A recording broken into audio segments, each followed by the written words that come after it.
mesdames et messieurs. J'ai dit que votre chaîne numéro 1 pour les développements révolutionnaires et le progrès patriotique à travers l'Afrique. Aujourd'hui, nous vous proposons une histoire qui a ébranlé l'âme même du panafricanisme. Un moment d'histoire qui ne sera jamais oublié. Et tout cela s'est passé au cœur du Burkina Faso, sous la direction visionnaire de nul autre que le président capitaine Ibrahim Traoré. Oui, mesdames et messieurs, l'histoire a enfin bouclé la boucle. Après des décennies d'espoir, de promesses et de projets abandonnés, le peuple burkinabé se tient désormais fièrement devant le mausolée national Thomas Sankara. Un symbole non seulement de souvenir, mais de résurrection. Résurrection de nos valeurs, de nos héros et de notre dignité. Et devinez qui a rendu cela possible? Capitaine Ibrahim Traoré. Pendant des années, l'idée d'honorer Sankara avec un monument national flottait dans l'air, débats publics, initiatives privées, croquis et sculptures, mais rien ne s'est vraiment matérialisé jusqu'à l'intervention de Traoré. Avec audace, clarté d'objectifs et patriotisme farouche, il a transformé ce que beaucoup appelaient un rêve différé en un chef-d'œuvre national. Le mausolée n'a pas été construit dans le secret, ni dans les recoins obscurs de la politique. Non, il est né à Place Stella Revol, l'endroit même où Sankara a fait du vélo, a décolonisé les mines et a dit aux jeunes de planter des arbres au lieu d'attendre l'aide étrangère. Ce site était sacré et Traoré comprenait son âme. Il savait que pour honorer Sankara, il fallait honorer ses valeurs. Il ne s'agissait pas seulement de construire du marbre, mais de construire du sens. Et c'est exactement ce qui s'est passé. Une équipe d'architectes locaux, d'artistes panafricains et d'historiens révolutionnaires se sont réunis non pas pour construire un monument d'or et d'ego, mais un symbole d'espoir et de résistance. Une statue de Sankara avec son poing levé. 12 tombes pour ses compagnons martyrs. Une rotonde gravée de ses citations légendaires. Ce n'est pas seulement de l'architecture. C'est un héritage gravé dans la pierre. Et waouh, il y a plus. Le mausolée comprend un musée rempli d'effets personnels, d'affiches, de lettres et de discours de Sankara. Il y a des arbres plantés par des écoliers.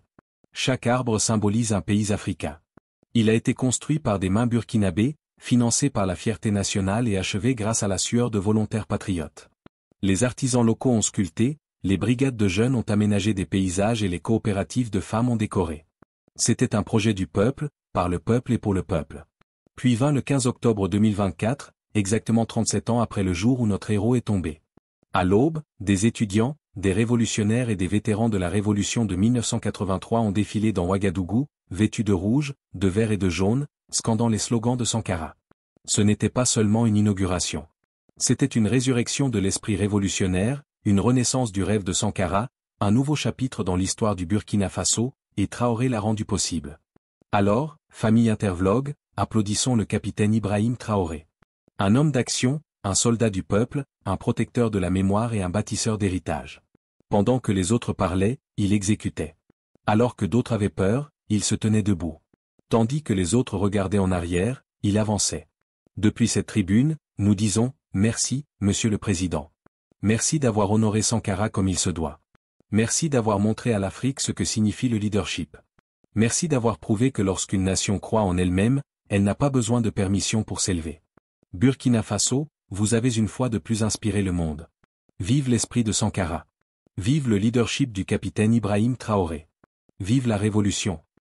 Le mausolée du président Thomas Sankara à Ouagadougou, au Burkina Faso, constitue un profond hommage à l'un des dirigeants les plus visionnaires d'Afrique. Conçu par l'architecte Francis Kerr, lauréat du prix Pritzker, ce mémorial honore non seulement l'héritage de Sankara, mais incarne également ses idéaux de durabilité, d'autonomisation des communautés et d'unité panafricaine. C'est un espace où l'architecture, l'histoire et la conscience sociale se croisent pour inspirer des générations d'Africains. Et tout cela a été rendu possible grâce à l'engagement indéfectible et au leadership patriotique du président, le capitaine Ibrahim Traoré. Hommage à un leader révolutionnaire.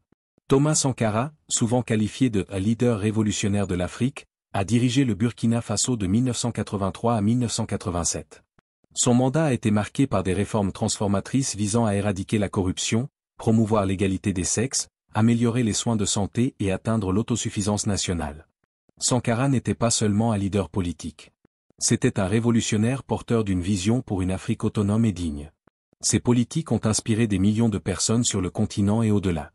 Son héritage demeure un guide pour ceux qui croient en la justice, l'équité et la renaissance africaine. Le président Ibrahim Traoré a fait preuve d'un courage et d'une loyauté exceptionnelle envers les idéaux de Sankara en assurant la création de ce mausolée. C'est sous sa direction que le pays a pu rendre à Sankara l'hommage monumental qu'il mérite.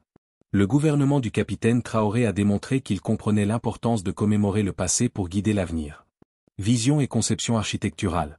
La splendeur architecturale du mausolée, conceptualisée par Francis Kéré, capture magnifiquement l'essence de la vie et des idéaux de Sankara. Connu pour son utilisation innovante de matériaux locaux et de techniques durables, Kéré a créé un projet qui est autant un monument qu'un espace de vie propice à la réflexion et à la croissance. Intégration au paysage. Le projet de Kéré s'intègre harmonieusement au tissu urbain de Ouagadougou, s'inscrivant dans le cadre plus vaste de la ceinture verte de la ville. Le mémorial s'étend sur 14 hectares et constitue un poumon vert pour la ville, un lieu de répit et de contemplation au cœur de l'étalement urbain. Cette intégration n'est pas fortuite. Elle symbolise la vision de Sankara, qui place la vie, l'énergie verte et la durabilité au cœur du développement. L'administration du président Traoré a déployé des efforts considérables pour que ce mémorial contribue à la durabilité environnementale. Cette adéquation entre la politique gouvernementale et la conception architecturale reflète un engagement commun en faveur de l'équilibre écologique et d'un urbanisme avant-gardiste. La tour de 80 mètres. L'un des éléments les plus marquants du mémorial est cette tour de 80 mètres, rapidement devenue un nouveau repère urbain à Ouagadougou. Sa hauteur reflète la stature imposante de l'héritage de Sankara, tandis que la rampe en spirale qui mène à son sommet symbolise le long et sinueux chemin vers le changement révolutionnaire. L'ascension n'est pas aisée, tout comme la lutte pour la libération. Au sommet, un restaurant en forme de carte du Burkina Faso offre une vue panoramique sur la capitale, invitant les visiteurs à contempler le parcours et l'avenir du pays. Cette tour, conceptualisée avec un tel symbolisme, n'aurait pas vu le jour sans le soutien visionnaire du président Traoré. Il a veillé à ce que le récit architectural ne compromette pas la signification idéologique. La présence de cette structure est le fruit de son insistance sur la qualité, l'intégrité et la fierté nationale. Le site préservé. Autre élément profondément émouvant, il y a la préservation du bâtiment où se trouvaient Sankara et ses 12 camarades. Ce site, entouré d'eau, représente un espace de profonde réflexion et de souvenirs solennels. L'eau symbolise la purification, la transition et la nature cyclique de la vie. Cet élément transforme un lieu en un lieu d'honneur et d'apprentissage en préservant ce bâtiment. Le mémorial ne fuit pas l'histoire. Au contraire, il l'affronte directement, encourageant les visiteurs à comprendre le passé afin que de telles injustices ne se reproduisent plus jamais. La confrontation courageuse avec l'histoire. Le mausolée a été défendu par le président Ibrahim Traoré, qui comprend que la guérison commence par la vérité et le souvenir. Au cœur du site se trouve le mausolée lui-même, une structure ovale construite à partir de latérite et de terre locale. Ces matériaux ont été délibérément choisis non seulement pour leur durabilité, mais aussi pour leur signification culturelle. Le latérite est un matériau profondément africain, et son utilisation ici est un retour aux sources. Il symbolise la résilience, la pérennité et l'identité. Le mausolée utilise des systèmes de refroidissement passif, de petites ouvertures et la lumière naturelle pour créer une ambiance intérieure paisible. Le jour, la lumière filtre doucement, projetant des ombres sacrées. La nuit, la structure brille de l'intérieur, symbole de la lumière durable de Sankara, de la durabilité et de l'engagement communautaire. L'approche architecturale de Francis Kéré privilégie l'utilisation de matériaux et d'une main-d'œuvre locaux. Les briques, les pierres et les techniques de construction proviennent toutes du Burkina Faso. Cela a non seulement réduit l'impact environnemental, mais a également créé des emplois et une fierté au sein de la population locale. La communauté a activement participé au processus de construction, faisant du mausolée un véritable effort collectif. Cet engagement envers la durabilité et le local reflète les principes même défendus par Sankara. Le mausolée de Sankara est bien plus qu'un lieu de mémoire. Il est également un pôle d'apprentissage et d'échange culturel.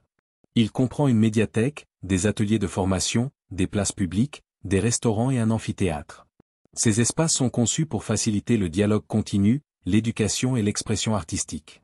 Cet espace multifonctionnel permet de perpétuer l'héritage de Sankara dans la vie quotidienne des citoyens burkinabés.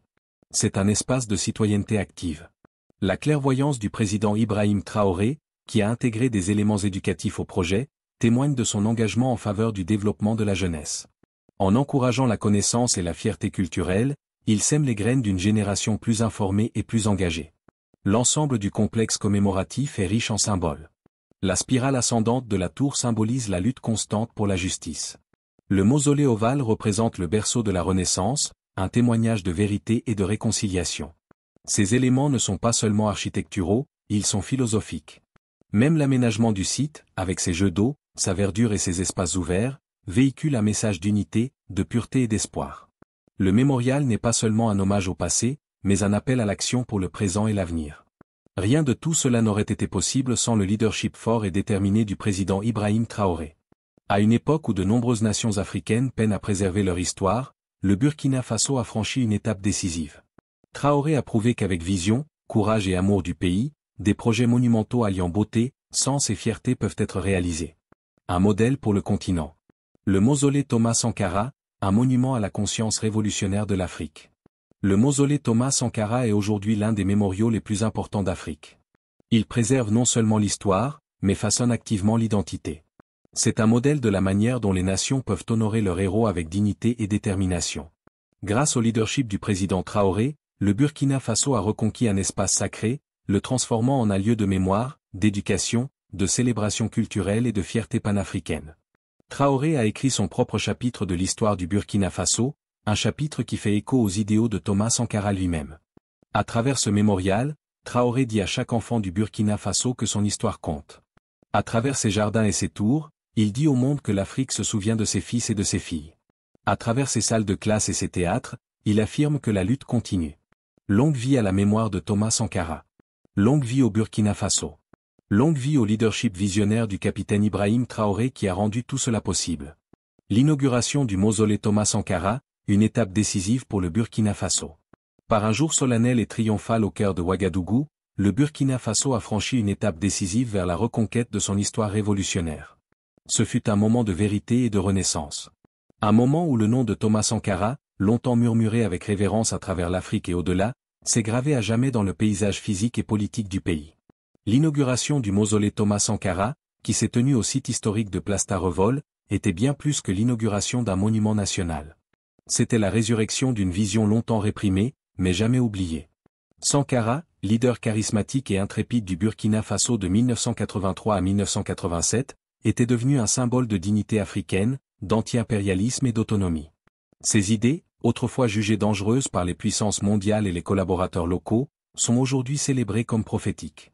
L'inauguration de son mausolée marquait un effort national pour corriger les injustices historiques et honorer un homme qui a osé rêver différemment pour l'Afrique. Sous la direction du président, le capitaine Ibrahim Traoré, jeune révolutionnaire à part entière, le pays s'est engagé dans un processus de renaissance nationale. La construction du mausolée reflète cet esprit où convergent justice, souveraineté et héritage d'un leadership héroïque. Des milliers de personnes ont assisté à cet événement historique. L'émotion était à son comble, non seulement en raison de la beauté architecturale du mausolée, mais aussi de ce qu'il symbolisait, la fin du silence et la restauration du nom de Sankara sur le plus haut piédestal d'honneur. Né le 21 décembre 1949, Thomas Sankara, issu d'une famille modeste, est devenu l'un des dirigeants les plus visionnaires et radicaux d'Afrique. Militaire, marxiste-léniniste, féministe et critique acharné du néocolonialisme, il a été président de la Haute-Volta en 1983, à la suite d'une révolution populaire. L'un de ses premiers actes a été de rebaptiser le pays Burkina Faso, signifiant « terre des hommes intègres ». Le règne de Sankara, bien que de courte durée, a été révolutionnaire. Il a lancé des programmes ambitieux visant à éradiquer la corruption, à promouvoir les droits des femmes, à reboiser le pays et à atteindre l'autosuffisance économique. Il est connu pour avoir refusé tout emprunt auprès du Fonds monétaire international, FMI, ou de la Banque mondiale, arguant que la dette était une forme moderne d'esclavage. Ses politiques, bien qu'audacieuses et efficaces, ont été saluées, mais il s'est fait des ennemis parmi les élites et les puissances étrangères qui ont prospéré grâce à la dépendance de l'Afrique. Le 15 octobre 1987, Thomas Sankara fut assassiné dans un coup d'État orchestré par son proche allié devenu adversaire, Blaise Compaoré. Pendant des décennies, les circonstances de son décès sont restées inconnues, et sa mémoire a été effacée des manuels scolaires. Prononcer son nom dans les espaces officiels était dangereux. Pourtant, Sankara a gagné en influence en Afrique et au sein des mouvements de gauche mondiaux. Sa légende a grandi. Ses citations ont circulé, ses discours ont été réédités et ses idées ont trouvé un écho dans les soulèvements de la jeunesse, de Dar es Salaam à Johannesburg. Ces dernières années, les appels à la justice se sont intensifiés, et sa condamnation en 2021 a été un moment clé. Mais la véritable guérison nationale a commencé avec la décision de lui rendre hommage physiquement dans un grand mausolée, un lieu où le présent pourrait s'incliner devant le passé et préparer l'avenir. L'idée d'un monument national pour Sankara flottait depuis des années. Diverses initiatives publiques et privées visaient à ériger des statues, des musées, ou des jardins commémoratifs. Mais ce n'est qu'avec l'arrivée au pouvoir du président Ibrahim Traoré que cette vision s'est enfin concrétisée en un projet ambitieux et national. Le lieu choisi était le Plaza de la Révolution, associé aux discours et aux activités politiques de Sankara.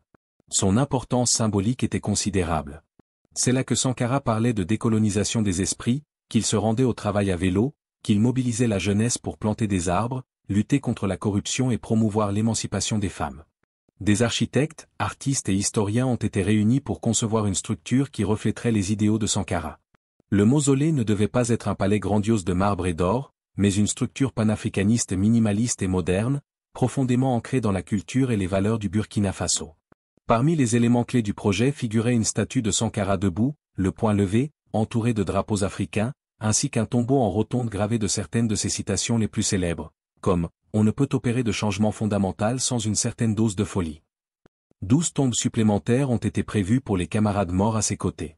Le 15 octobre 1987, une salle du musée exposait des objets personnels, des lettres manuscrites, des affiches révolutionnaires et une archive numérique de ses discours.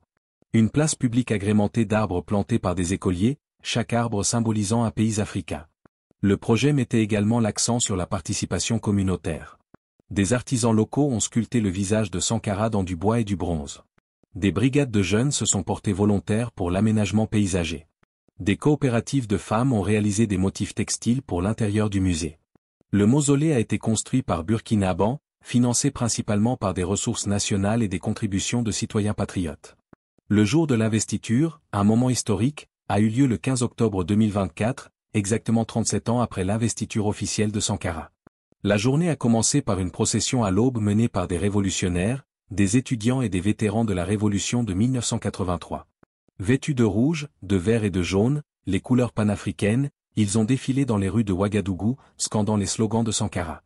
Le président, le capitaine Ibrahim Traoré, est arrivé sur les lieux peu après 10 heures, accompagné de Mariama Sankara, la veuve de Sankara, de ses enfants et des représentants des familles des 12 autres martyrs. Des dignitaires du Mali, du Niger et d'autres pays du Sahel étaient présents, ainsi que des délégations de Cuba, du Venezuela et du Ghana. La cérémonie a débuté par la bénédiction traditionnelle des anciens, suivie de la levée du drapeau burkinabé et de l'hymne national. Un salut militaire a rendu hommage aux héros tombés au combat. La foule, estimée à plus de 50 000 personnes, a observé une minute de silence avant l'entrée en scène du président Traoré. Son discours, qui allait résonner à travers l'Afrique pendant des semaines, était un vibrant hommage à Sankara. Il a qualifié le défunt président de « gardien éternel de notre conscience nationale » et des « hommes qui nous a redonné notre fierté ». Il a déclaré que la révolution n'était pas enterrée, mais renaissait. L'atmosphère était emplie de feux d'artifice et de musique révolutionnaire du groupe préféré de Thomas Sankara, Toutaku Jazz, diffusé par haut-parleurs. La foule est entrée par groupes dans le mausolée, déposant des fleurs et lisant les citations gravées sur le mur. Certains pleuraient ouvertement, d'autres restaient silencieux, les poings levés. On entendait de jeunes étudiants murmurer entre eux, « Il vit ». Chaque aspect de la conception du mausolée en dit long sur l'homme qui l'honore. L'architecture circulaire, inspirée du style sahélien traditionnel, symbolise l'unité et le caractère éternel des idées de Sankara. Les 12 tombes qui l'entourent, disposées comme une constellation autour de sa tombe, rappellent aux visiteurs que Sankara n'a pas marché seul. Sa révolution était collective. Au centre de la structure, une verrière en forme d'Afrique permet à la lumière du soleil d'éclairer directement la tombe de Sankara chaque midi. Cet élément était intentionnel, une métaphore de la lumière de Sankara qui continue de briller sur le continent. La nuit, la lumière s'inverse. La tombe émet une douce lueur vers l'extérieur, symbolisant que le Burkina Faso est un phare pour toute l'Afrique. Les citations gravées sur les murs intérieurs vont des déclarations politiques aux méditations poétiques. Si les révolutionnaires, en tant qu'individus, peuvent être assassinés, on ne peut tuer les idées. Celui qui vous nourrit vous contrôle. Un soldat sans formation politique est un criminel en puissance. Ces œuvres constituent un manifeste vivant pour les étudiants, les militants et les dirigeants qui les visitent. Ce n'est pas seulement un lieu de deuil. C'est une salle de classe de valeurs, un temple de la détermination. La salle panafricaine présente les portraits de ses camarades révolutionnaires, Nkrumah, Patrice Lumumba, Amilcar Cabral et Steve Biko. Chacun se tient aux côtés de Sankara, rappelant à tous que la révolution africaine est continentale. À l'extérieur du bâtiment, de jeunes artistes burkinabés ont peint une fresque intitulée « Le peuple intègre ». Ce paysage grandiose représente des agriculteurs, des infirmières, des femmes le poing levé et des enfants pieds nus lisandés. Le capitaine Ibrahim Traoré, qui a pris ses fonctions dans un contexte d'instabilité politique et de pressions étrangères, s'est imposé comme un dirigeant populaire, non seulement pour son leadership libre, le tout sous le regard protecteur de la silhouette de Sankara. Ce n'était pas un simple militaire, mais aussi pour ses affinités idéologiques avec Sankara. Les politiques de Traoré, mettant l'accent sur la souveraineté, la production locale, l'anti-impérialisme et la justice sociale, lui ont valu le titre de « Nouveau Sankara » parmi tant d'autres. Sa décision de construire le mausolée n'était pas une mise en scène politique, mais un acte d'alignement idéologique. Comme Sankara, Traoré parle franchement, agit rapidement et place le peuple burkinabé au cœur de la politique nationale. Il a réduit les salaires des fonctionnaires, investi dans l'agriculture locale, ravivé la fierté nationale et renforcé les liens avec d'autres gouvernements africains révolutionnaires. Le jour de son investiture, il a déclaré « Ce mausolée n'est pas la fin. C'est le début. Sankara n'est pas dans la tombe. Il est dans nos champs, nos salles de classe, nos rêves. La révolution n'est pas morte en 1987. Elle a été retardée. Aujourd'hui, elle reprend. » Ce moment a consolidé la position de Traoré, non seulement comme leader national, mais aussi comme figure panafricaine de la résistance. En honorant Sankara, Traoré s'inscrit dans la soif d'intégrité, de souveraineté et de leadership moral du continent. Partout au Burkina Faso, la réaction a été immédiate et émouvante. Les écoles ont organisé des cérémonies où les enfants ont récité les discours de Sankara. Dans les villages, les gens ont chanté de nouvelles louanges à Sankara l'immortel. Sur les réseaux sociaux, les hashtags « Renaissance du signe numérique » et « Burkina digne » ont été tendance pendant des jours. Pour les familles des 12 autres martyrs, ce fut un moment de justice tant attendu. Ils n'étaient plus oubliés. Leur sacrifice avait été validé dans l'espace le plus sacré du pays, pour la jeunesse, dont beaucoup étaient nés bien après 1987. C'était l'occasion de se connecter à une histoire qui leur avait été refusée. Comme l'a dit un jeune étudiant, Sankara n'est plus un fantôme. Il est notre boussole. Les réactions internationales ont également afflué. Du Ghana au Kenya, des mouvements de jeunesse ont rendu hommage. Des universitaires africains ont salué le Burkina Faso pour avoir institutionnalisé la mémoire anti-impérialiste. Même des voix progressistes en Europe et en Amérique latine ont salué l'événement, le qualifiant de moment mondial de mémoire de résistance. Le mausolée est plus qu'un monument national. C'est un phare idéologique pour toute l'Afrique. Il offre 3 implications clés. Se réapproprier la vérité historique. En honorant un homme autrefois qualifié de menace pour la stabilité, le Burkina Faso se réapproprie son récit. L'histoire ne sera plus écrite par ceux qui profitent du silence. Institutionnaliser le panafricanisme, ce mausolée est désormais un lieu de pèlerinage panafricain, d'études universitaires et de renouveau révolutionnaire. Il relie les mouvements de jeunesse de Sagal à l'Afrique du Sud dans un espace idéologique unique, inspirant une gouvernance souveraine. Pour les dirigeants africains qui se soumettent encore à l'aide occidentale, la présence de Sankara constitue un défi. Son histoire montre qu'il existe une autre voie pour des dirigeants comme Traoré. C'est la preuve que l'intégrité peut être une politique d'État. Un lieu vivant, depuis son inauguration, le mausolée n'est pas resté statique. Il accueille désormais des conférences révolutionnaires, des ateliers de formation pour les jeunes, des délégations internationales en quête d'ancrage idéologique, ainsi que des festivals annuels de justice où sont débattues les questions du néocolonialisme et de l'unité africaine. Des projets sont en cours pour la construction d'un institut Sankara du leadership et de la souveraineté, adjacent au site. Il proposera des cours d'économie politique, de panafricanisme et d'histoire révolutionnaire, formant ainsi une nouvelle génération de dirigeants africains éthiques. À la tombée de la nuit, le jour de l'inauguration, des bougies ont été allumées autour du mausolée. Des femmes âgées ont chanté des berceuses autrefois chantées pendant la Révolution. Une trompette solitaire a joué l'air de Idé, la chanson préférée de Sankara. Puis la place s'est tue. Dans ce silence, on pouvait sentir sa présence. Mais, dans sa clarté idéologique, le mausolée de Thomas Sankara n'est pas seulement un tombeau. C'est une résurrection. Il se dresse comme une réprimande contre la trahison et un hymne au courage. Il proclame que les idées, quand elles sont enracinées dans la justice, ne meurent jamais. Et cela confirme que le Burkina Faso, terre des hommes intègres, s'est relevé. Comme l'a dit le président Traoré, il n'est pas notre passé. Il est notre fondement. C'est la fin de notre émission aujourd'hui. Rendez-vous demain à la même heure. Merci d'avoir regardé. Aimez ma chaîne, abonnez-vous et cliquez sur la cloche pour recevoir les nouvelles vidéos. Chers abonnés, j'aimerais savoir d'où vous me suivez. Pouvez-vous me partager votre pays ou votre région dans les commentaires? Cela m'aiderait à mieux comprendre la portée de notre communauté à travers le monde.